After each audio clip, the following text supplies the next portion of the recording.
The podcast that floats down here. Hello and welcome back to the podcast that floats down here. I am your host, Melissa, and tonight we are again joined by our Stephen King fanboy. Hi, I'm Ben. And our newbie reader. Hi, Luke here. And we are discussing Part 2, June of 1958, Chapter 6, One of the Missing, A Tale from the Summer of 58. This chapter was 33 pages long and is 3.03% of the book. Hey, Benj, what happened? We start off with snippets from the local papers covering the disappearance of local boy Eddie Corcoran. Eddie hadn't been seen since the last day of school in June of 1958. The police believed Eddie to have just run off because his poor report card and he didn't want to face the wrath of his stepfather, Richard Macklin. During the investigation to Eddie's disappearance, the police decide to examine his brother Dorsey's corpse. His brother had died in May of 1957 of a mysterious fall. However, it is discovered that Dorsey did not die from the fall. He had been murdered with a blunt object. It was later revealed that Richard Macklin, who routinely took up the boys, had finally snapped and killed Dorsey with a hammer for playing on the ladder in the garage again. Macklin was convicted of the murder and sentenced to Shawshank Prison, where he maintained he had nothing to do with Eddie's disappearance, and died just shy of completing his 10-year sentence. We then find out what happened with Eddie Corcoran. The police were correct in thinking he was too scared to go home because of his bad report card. He made his way around town and to Paisley Park at night, near the canal. He thought about all the horrible things his stepfather had done to him and his younger brother. He dreamed of throwing him into the canal to watch him drown. When he felt a hand on his ankle, it was his brother's hand trying to pull him into the canal. And he ran for it, stumbling through trees being chased not by his brother, but by the creature from the Black Lagoon. With all his might, he tried to get away. However, the creature was too strong, pinning him to the ground before ripping into Eddie's neck and removing his head. The next morning, we joined Mike Hanlon, who for some reason had trouble sleeping. He headed into town near the canal and found a pocket knife and signs of a struggle leading back into the water. Mike was reminded of what happened to him during last spring.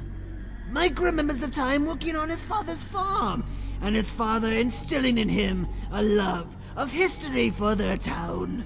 Mike is encouraged by his father to explore different parts of the town. One of these trips told him to go check out Pasture Road near the old ironworks remains. While he explores, we are reminded of the tragedy that occurred there. Mike was drawn to the cellar hold, even though his father had told him to stay away from it. When he looked down, he found a giant bird nest there. A bird with the spirit of Rodan, as the ground shifted and tried to make him fall.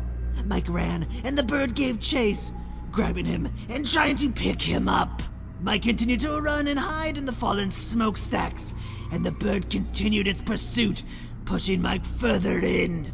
With a final desperate yowl, Mike hurled a piece of tile and struck the bird, causing it to retreat from the pipe. The bird circled around for one more attack, and we see its tongue, its silver tongue with orange puffs.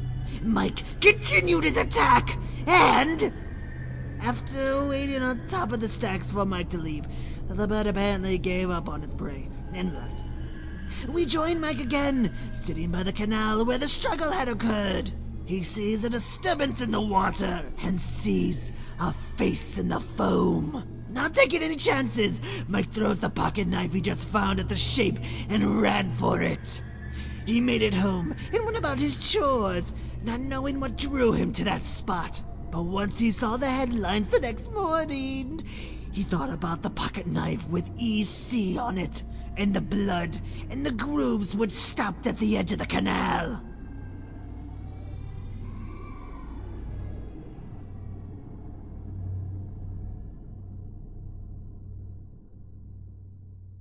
right, boys. So it seems like we had two distinct parts of this chapter. Three, really, if you think we have the newspaper part, the Eddie part, and the Mike part. Right. Yeah. So let's Right. start with our newspaper thoughts. My first one was just the heart-wrenching line of Daddy had to take me up because I'm bad. Holy Right? crap. Come on. Really? He was, how old was he? 4 or 6? 4. 4. He was 4. Yeah, it's like, hearing that, I've heard those words from children in my former profession and everything. And yeah, not doing anything about it. It's like, really? Everybody just knew that this happened. And it's like, no. I even find it hard to believe back in the day of that kind of stuff, something like that not going reported or anything. But I mean, I know it did happen and a lot, but still. Yeah. So, like, first of all, my first thought is there is no topic that Stephen King is afraid to tackle. And his descriptions and putting you in the place of child abuse, it's dealt with so honestly, because for everything from the words of Dorsey to when Macklin breaks down later on in the years, to, like, it feels so true. Mm-hmm. My side note is, hey, Luke, look, we're reading another book that includes child abuse. Yeah, I saw your Yay. note there and added my note right on top of yours where I said, I think we might have a problem. Either that or we pick authors with problems. Either that or it's a real issue and it's unfortunately a good storytelling device to show terrible characters. Like it's a pretty good way of showing this person's bad enough, that they'll habitually abuse their own children or their, foster children or adopted children. And it's heartbreaking. Just is.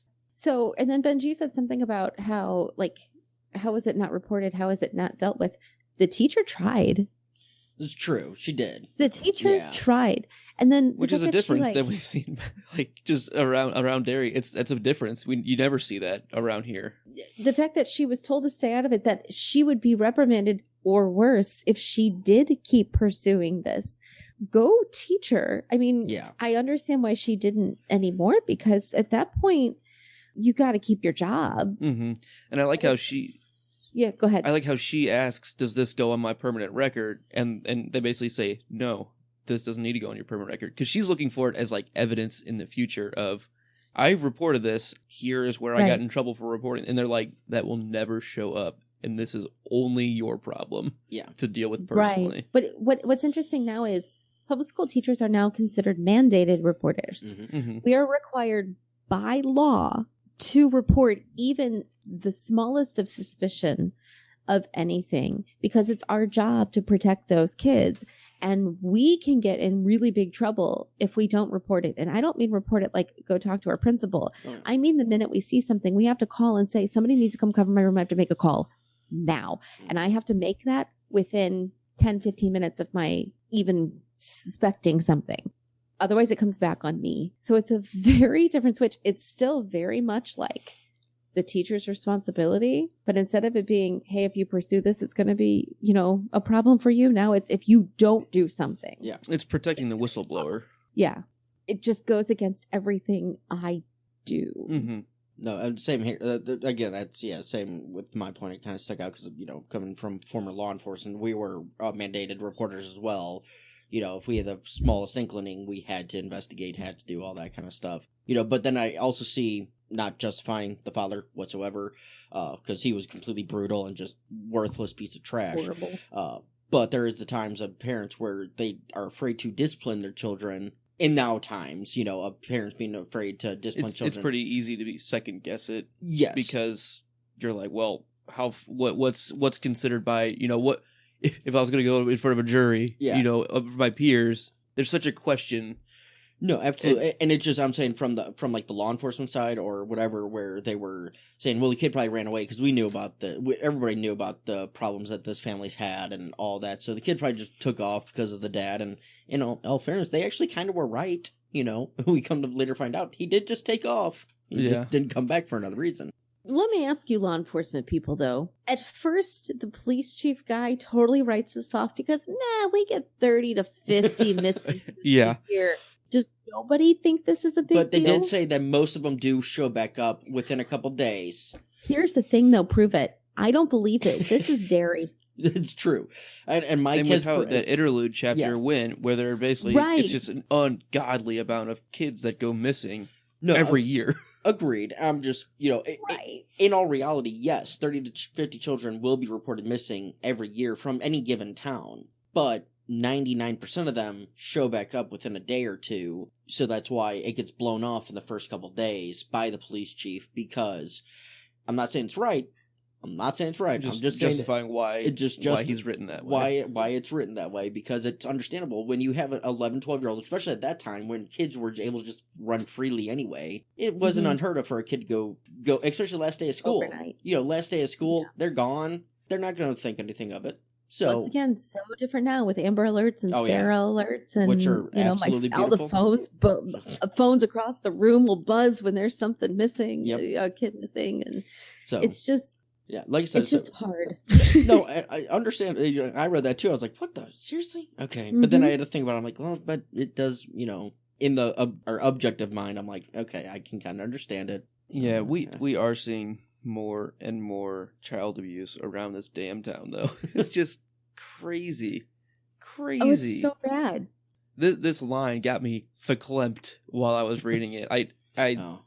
emotionally attacked by this line. The "Stop, Daddy, I'm sorry, I love you." Yeah. Teared up right now. Kills me. Yeah. Kills me. Because Yeah. that could be our boys. Exactly. Scariest thing in my Because life. Luke and I have boys those age. Yeah. Like, who would do that to your kid? Like, yeah, no, I agree. And I think that's what I was talking about in the last chapter with, like, think about how horrible that is for your 4-year-old. Now imagine how Bill's parents feel having actually lost their 6-year-old. Right. You know what I mean? With something just as violent, except that they weren't at fault. But now we've got this little boy who knows, like, this is going to happen to me. I'm sorry. It's all of it. It's horrible what's happening to these kids, whether it's happening because of, the evil monster lurking in the sewers, or just because of, Yeah. bad people. And going along with that, Macklin had the history of the violence, had the history of the abuse and everything that everybody knew about. But he even says he doesn't know what came over him Mm-hmm. that at that moment. So I think that might be the first sign of the new site. It was May of 57, so even before Georgie. It's the town. Adrian Mellon, his boyfriend goes, I know what it was. I know exactly what the clown was. It was this fucking town. That's what, it really is for, I think, what happened with Macklin is he's predisposed for violence. He's in this place, and it builds up, and it just blows out on it. Now, my note to this was he only got 10 years. Only was sentenced 10 years for the murder. He only served 6. Well, because he died in prison. No, Yes. he did not die in prison. Yes, he he was did. released in 1964. He was released and then killed himself And then because he killed he himself. saw Dorsey. He saw Dorsey's body. He saw Eddie. He saw Eddie. That's right. No, I thought he died in Shawshank. No, he Nope. killed himself. Because my note says, why is the punishment for beating the crap out of a preschooler only 6 years? Because he was released Okay, in no, 1964. Falmouth Apartment. So, okay, Yeah. I apologize. Convicted murderer commits suicide in Falmouth, July 19th, 1967. Yeah. Oh, died in So, 67. okay, so That was close. The note he left indicates an extremely confused state of mind, Assistant Falmouth Police Chief Brandon K. Rose said. He refused to divulge the note's contents, but a police department source said it consisted of 2 sentences. I saw Eddie last night. He was dead. Okay, fair enough. But still, he got, 10 years and then, was released only how effed up is this damn, Judicial system. judicial system going on that, the one guys are out, they're appealing their case. So they're in just free. And they're free, and it's like, I've never heard of that. And this guy murders his stepson in cold blood, and is suspected of murdering his other one, but they can't prove it. And he only gets 10 years. Jesus. Just... Yeah. Jesus, Mary, and Joseph. But there weren't domestic violence laws at the time. It was just violence. True, but I mean, it's a horrific bludgeoning. I know, Yeah, so, but think about the difference between one guy who just out of the passion of a moment kills another guy as opposed to somebody who goes on a murderous rampage, you're going to get less if you just murder one guy in red, hot Yeah. anger than Right. if it is a cold-blooded plot. This guy didn't plot it. And it's going to look different if you kill just one guy in that red rampage than if you kill a whole bunch. Mm-hmm. But that's why domestic violence laws became so important, because this was a guy who had a history of this. But that history didn't matter in that moment because there wasn't a domestic violence law to Track protect it. the family. Yeah. Oh Yeah. No, I get that. It's terrible. Yeah. Just painful. It's very painful. But what we may have missed, and I just caught, is that he was cleared of the other murders.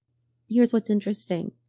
It specifically says that there were 7 more murders that happened in June, July, and August of 1958. Yeah. Just an Which offhand means comment. we have 7 more people that die in the next 3 months. This is King again. He does it every time. He's going to tell you up front, this is coming. Mm-hmm. And that was it right there. It was very quiet and very at the end of a sentence, in the middle of a paragraph, and hardly noticeable. But there are 7 more deaths coming. So is Georgie included in those 7? No. Because No. Eddie went missing in 58 after Georgie. In this is June when- of 58. Yeah, and this is when this all started with, because Macklin wasn't under suspicion until Eddie went missing.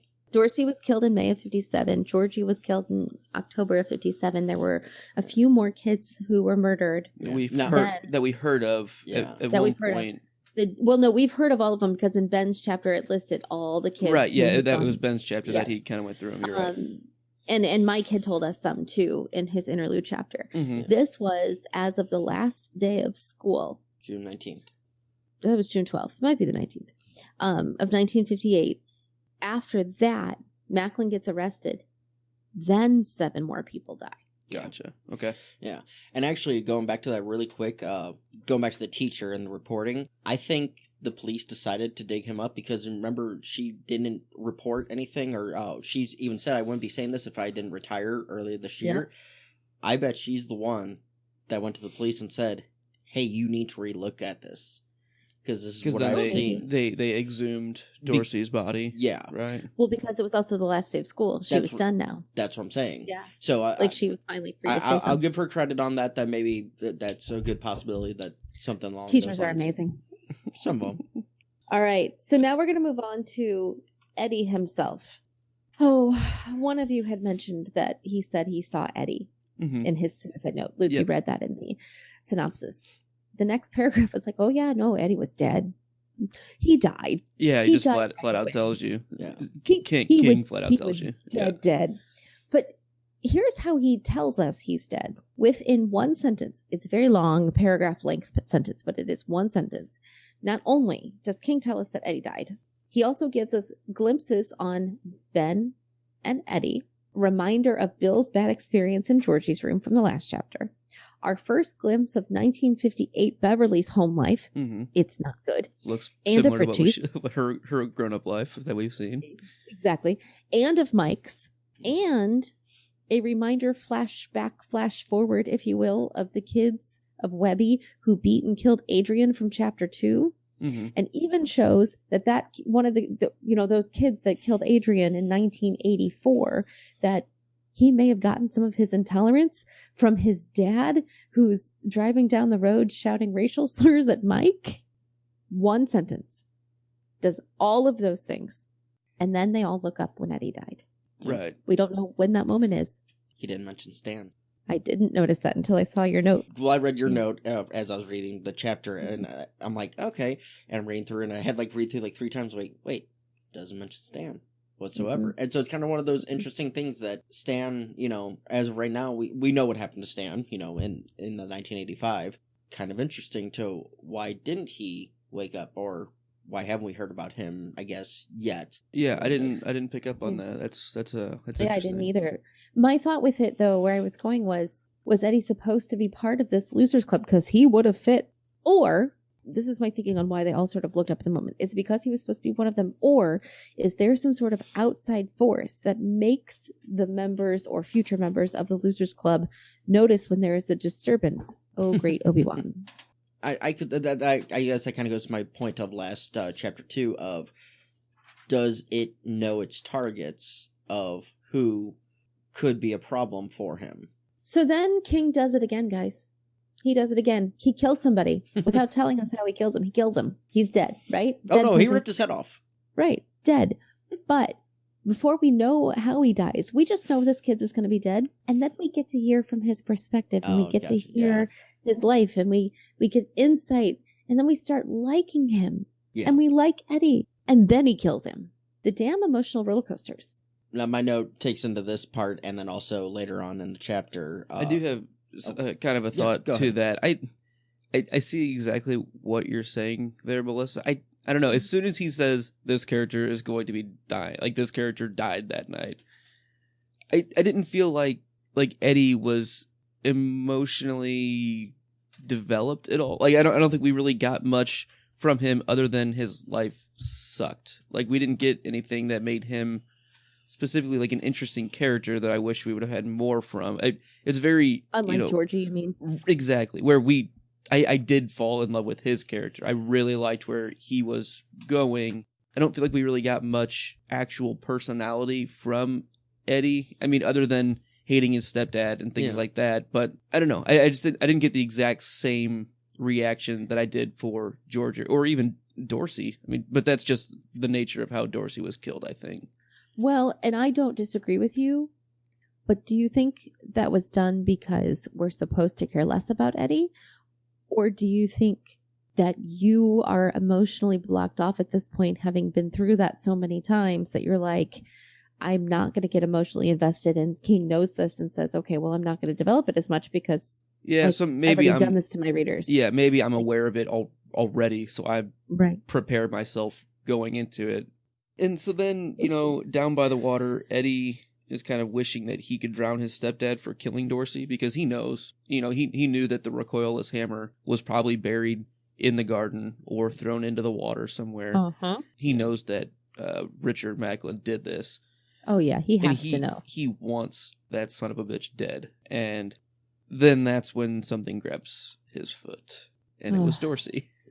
Well, and then his first initial reaction is that he notices he's going into shock. But did you notice how they described the shock? They described it as floating. Did they? I didn't catch that one. Uh-huh. It was right at the very beginning, right after he grabbed the foot. Like, oh, I think I'm going... It's something about going into shock, and then I was floating into it. And we're like, oh, nice wordplay. And then he snaps out of it and starts running. But in that initial moment, it really was a float feeling. That I just thought that was an interesting turn of phrase. Eddie tried to scream. Waves of gray shock rolled over him, and he had the curious sensation that he was floating, but it was not a dream. He was awake. Right before that, I have one final note at the end of Eddie's, and after killing Eddie, it's described as Eddie's picture of what it began to change. Like, I wonder... Well, because remember, it was the Creature of the Black Lagoon, too, at that point. Right, yeah. So it changed from Eddie to the Creature of the Black Lagoon. And so it was changing him, and it had the, tentacles, and it wraps around his neck. And it wasn't until I reread it again that I missed that he rips his head off. Like, I thought he just, choked him out and, suffocated him. But then, rereading it was like, holy shit. Yeah, he rips his head off. Yeah, I was reading it, and I read him, he bites him in the neck and everything, and I was like, okay. And then I wanted to read this line, though.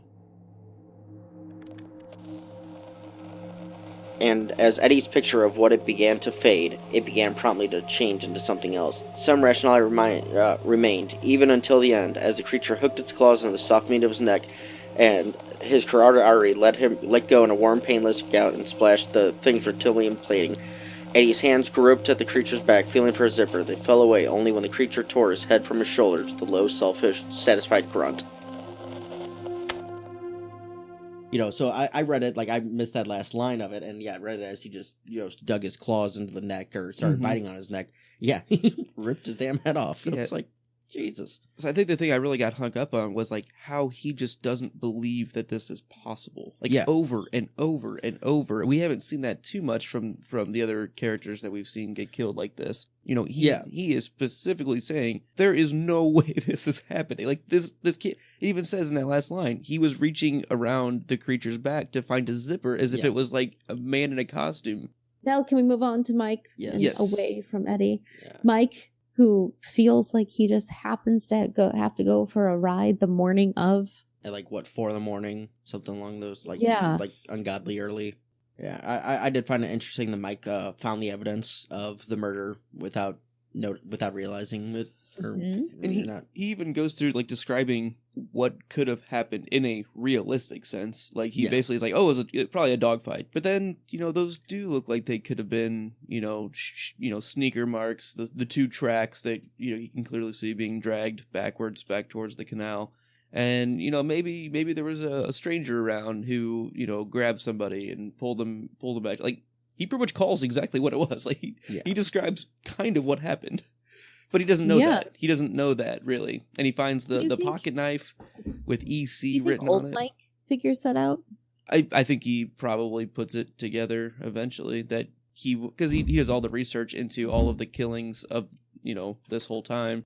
Unless he doesn't remember him doing that, which we haven't seen old Mike try to remember his personal experience around this time. So I don't know. So I think Mike is a very interesting character in how King deals with him. We are never warned when Mike's going to show up. This random Mike name has shown up since chapter 2. Mm-hmm. And so here again, we're reading along and it's, a tale of one of the missing. So I'm thinking, oh, it's just going to be Eddie. And I actually only read the first, probably through most of the newspaper articles the first time I sat down to read it. So I was finishing this later and I had looked at your guys' notes. I'm like, why are they talking about Mike? I thought this was a tale about Eddie. Right. Why is there Mike stuff in here? And all of a sudden I'm like reading, I'm like, oh, because Mike shows up again. Mhm. So it's like Mike just randomly pops up in the story. He feels like the Bilbo Baggins. He feels to me like the narrator of the story. Like, so that he can be interjected at any point. And it's not weird Right. because just from what we've learned in the interlude, where he is the one that does all the research, so he knows all of these things, that he would be the perfect person to put this down on paper and basically create the story that we're reading right now. No, Yeah. exactly. And I my first note or second note on Mike, it's actually kind of refreshing after seeing Bill's parents ignore him, Ben's mom not meaning to, but pretty much neglecting him because she's works 2 jobs and everything like that. But Eddie's mom being an overprotective and hypochondriac, to see Mike's parents pretty normal, actually really just genuinely normal and care about him. Mm-hmm. They care about where he's been. They care about what he's learning, what he's doing. They give him his freedom. They let him do what he wants to do, but they care. And so for a town like Derry, it's saying something that the people that live on the outskirts, the farmers, are the ones that actually, are the good. Oh, I shouldn't say but keep in mind the Bowers are their neighbors. So they do have the Bowers as the neighbors. Yes, Yeah. we get to that a bit later. So then he goes on, as he's standing that morning after the first day, on the first day of summer, he then thinks back to one of the trips that Dad has sent him on to the ironworks. Kit said, "Come back with a souvenir." Mm-hmm. And so he does, and he goes and checks out the hole, the one place that Dad told him to stay away from, The cellar hole. the cellar hole. It's like, of course, he goes and checks it and finds a damn bird. No, not just any bird. Was it Rodan? Rodan. Basically. And my one note to this is we've now seen it take the shape of a mummy, the creature from the Black Lagoon, and Rodan. And a clown. In the cloud. And the clown. I'm going with the Universal movie. Creatures. The clown's not a Universal movie creature. Yeah. Okay, so the bird, big scary ass bird, and the idea With some crazy descriptions going on. The fact that he runs into the horizontal pipe, Mm-hmm. so not the cellar hole, but he runs The into the pipe that smokestack. had fallen down. I would never have thought of doing that. Yeah, I thought his whole interaction with the bird was brilliant, and like even while he's doing it, he's like second guessing. Like he's like, this is what I'm doing, and he's like, God damn it!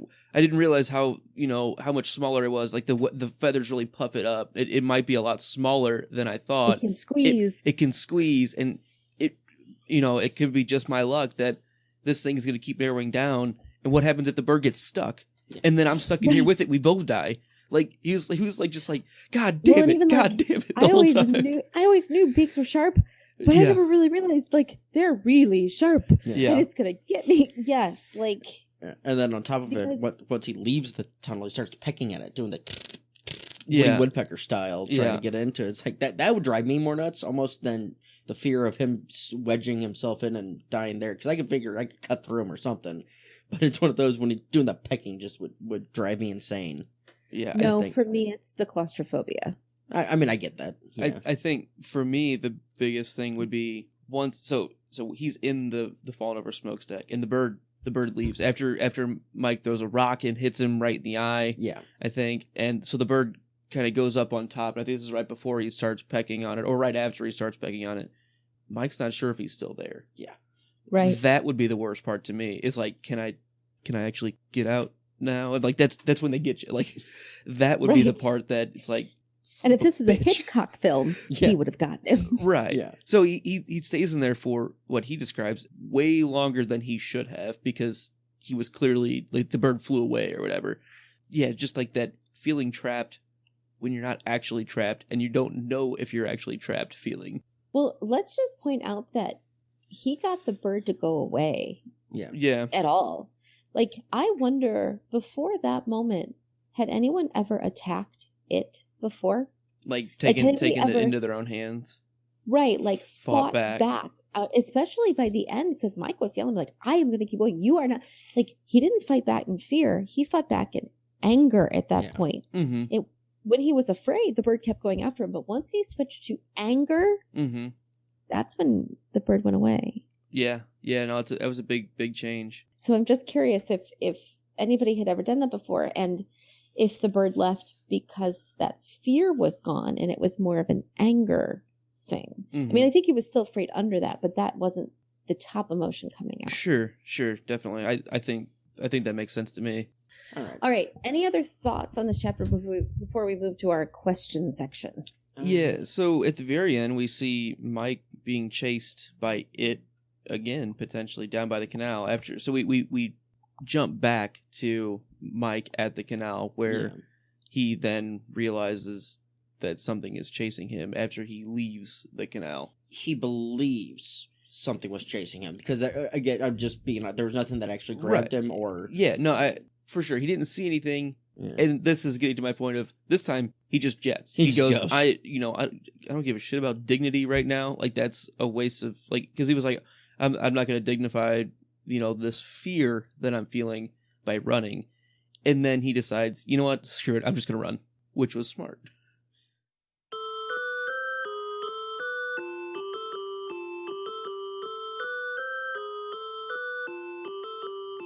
All right, Ben, Jado, you had a couple of questions for our new reader. One of them's mine, one of them's yours. Why don't you go ahead and start with yours? Yeah. You started a little earlier. Yeah, so my question was, since we've seen the mummy from Ben, the creature from the Black Lagoon from Eddie, and Rodan from, who we were just talking about, Mike.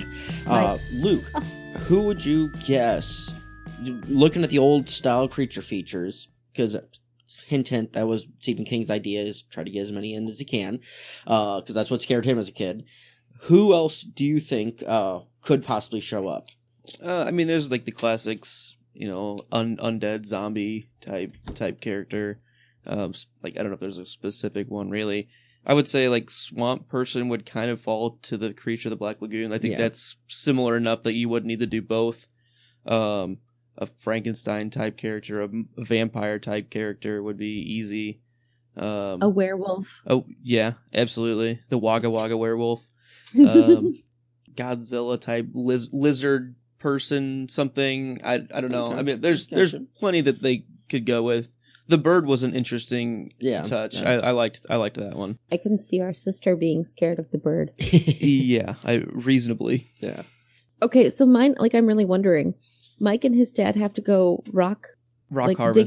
They have to do the rock harvest. Yeah. Where did the rocks come from every year? So Like, for real, is that a thing? I mean, because this isn't a question that I know the answer to, so I think I could. If you don't have, I don't know. yeah, I'm me really- either. That's so. I feel this is more of a speculation for everybody at this point. It didn't seem like there's like a real story Less of behind this. speculation and more of like I could ask Wikipedia, but I'm asking you instead. Like, I is mean, that a thing in farming that rocks magically reappear? With Maine weather, with the snow and everything, it could be possible with erosion, where like if they come off a hill and it's like, yeah, I'm just Every year? Like, it's so random. that to is me. it is really random. Yeah, that one can't give a definite answer to, but it's I have a secondary theory if like there's no real answer. So I'm just gonna read what it says in the text.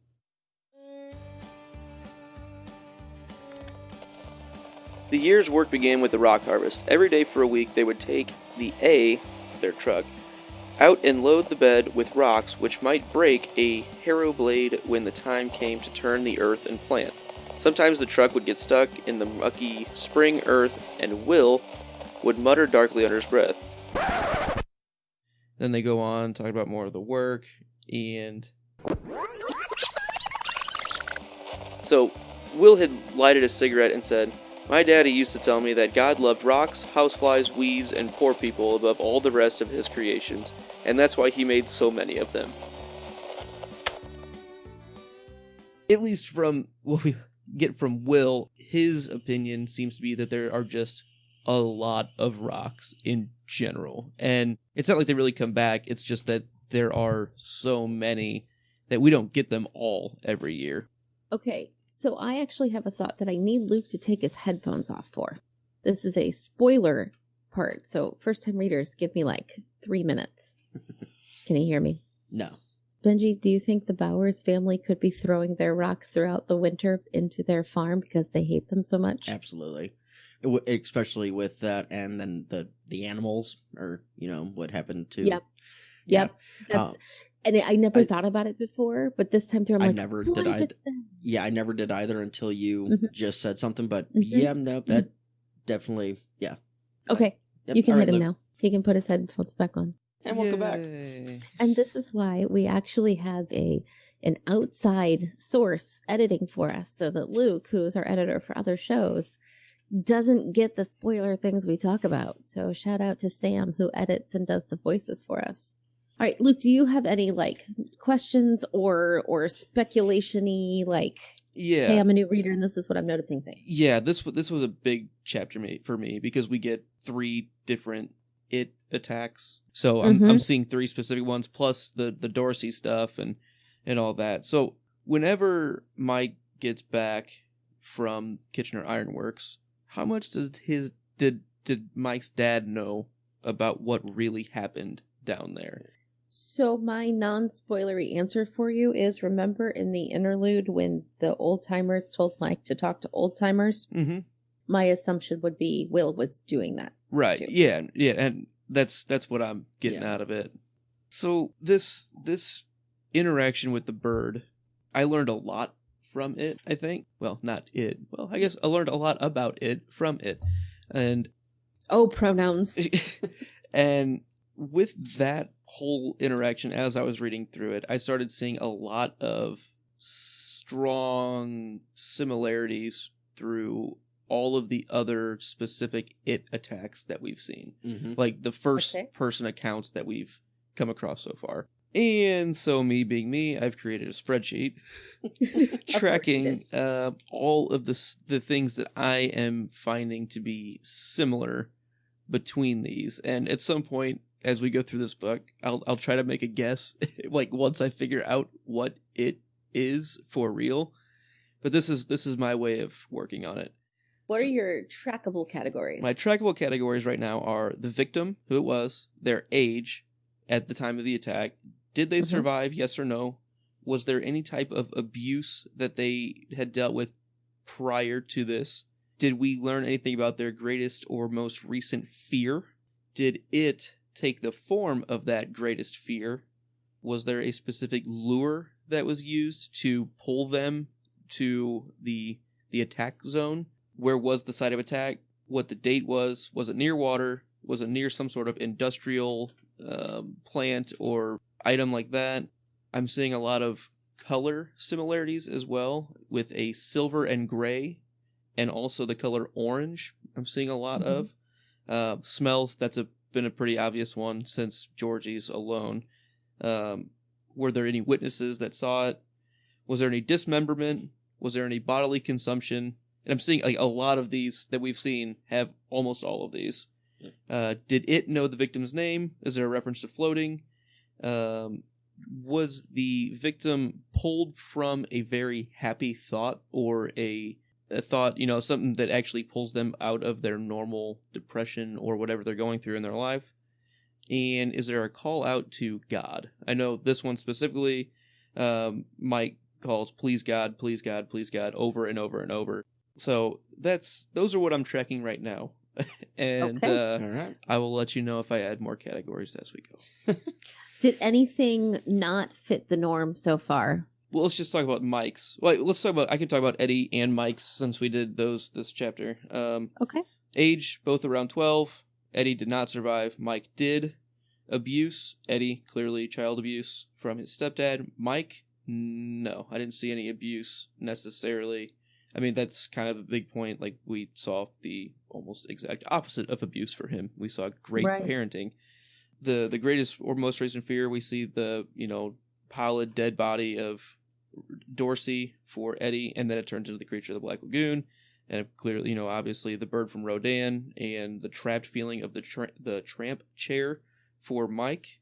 Mm-hmm. It took the form of those things for each person. The lure, Will's warning for Mike to stay away from the cellar hole, I think was I don't know exactly how to phrase it, but he definitely felt like he was infiltrating Mike's brain and forced him to go in there. So I took that as a lure. I didn't really see a lure for Eddie at all. He was just kind of down there because I guess it's just a byproduct of the child abuse that he had run away from home, basically. But there was no specific, like, hey, come down by the water kind of stuff, which we've seen from some of the other characters. Site of the attacks was along the canal for Eddie and Kitchener Ironworks.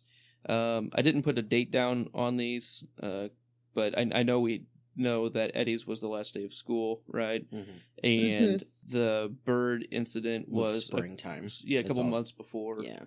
Near water, yes for Eddie, no for Mike. Near industrial, the Kitchener Ironworks, and the canal, I'm considering, since it seems to be a built, concrete. You could check the map, but I think Kitchener's not far from the canal, or from the barrens. They also didn't mention it in it wasn't involved in the attack. It's a big part of, I'm looking for the clues specifically around the attack, not necessarily where it would fall on the map. I feel like if it was a thing, he would have to mention it. Okay, that's fair.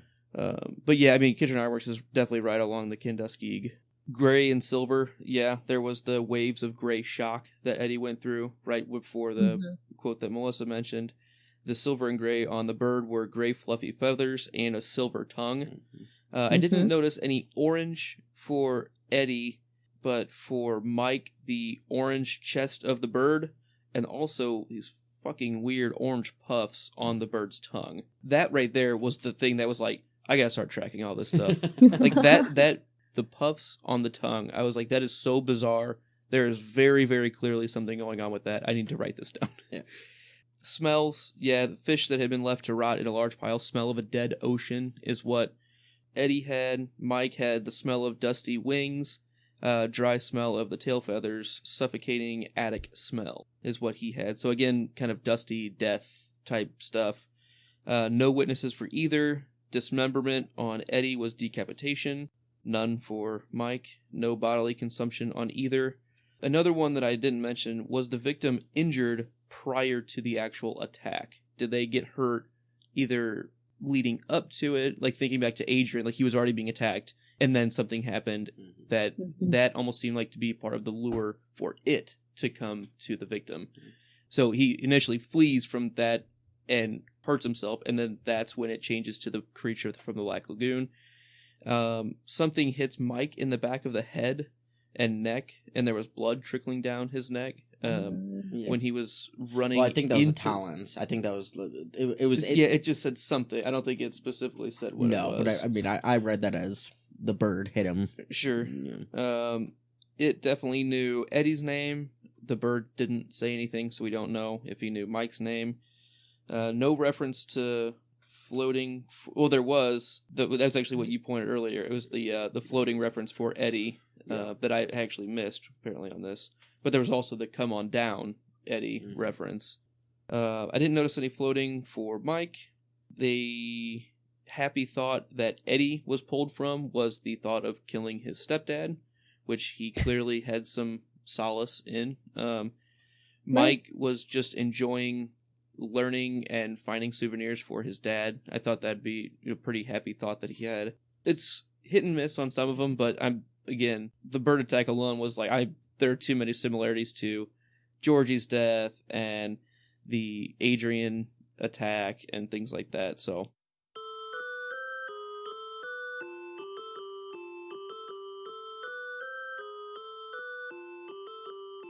All right, so let's get into our favorite thing about the chapter. Benj, what was your favorite thing?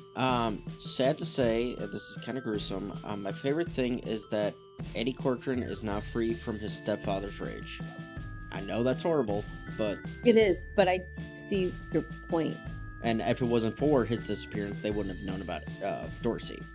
Mine was not nearly so depressing. Mine was the A4 description and like the awakening and like falling back asleep cycles of the farm. Yeah. And just how much they enjoyed it. Like, this is just what we do, and this is our farm, and this is what it's like, and now it's spring and things are awake, and it's like, oh, we're going to sleep now. And like, it was just such a peaceful way of life. Yeah, that goes directly into what my favorite thing this chapter was, and it's Mike and Will. The relationship between the father and the son, and it goes right, hand in hand with that is what they do. They work and they enjoy the work. I mean, they don't love the work, but they know that it's what has to be done, and that's just okay. It's not like they're going to doing it begrudgingly, and they're doing it for good reasons, and they're doing a good job at it. And Mike is allowed to do things. He's allowed to help, and he's allowed to have a day to go fishing. Right. And that was a line that I really liked as well. Was the a boy needed time to go fishing, even if it wasn't fishing he was really doing. It just seems like Will and his wife too, probably, we don't hear a whole lot from her, but their priorities just seem, and I said this earlier, they just seem decent. They just seem like good parents. And I just really like that.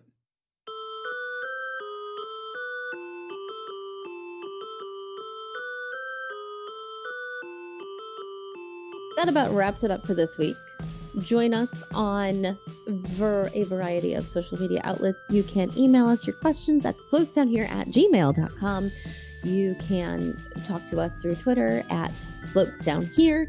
We have a website. It's thepodcastthat.com, which includes this show and our family of shows. Check them out. You can subscribe and rate us on iTunes. It really does help if you leave us a rating and a comment on there. Please join us next time when we discuss chapter number 7. The Dam in the Barrens. Stay imaginary. You'll float too. Thanks.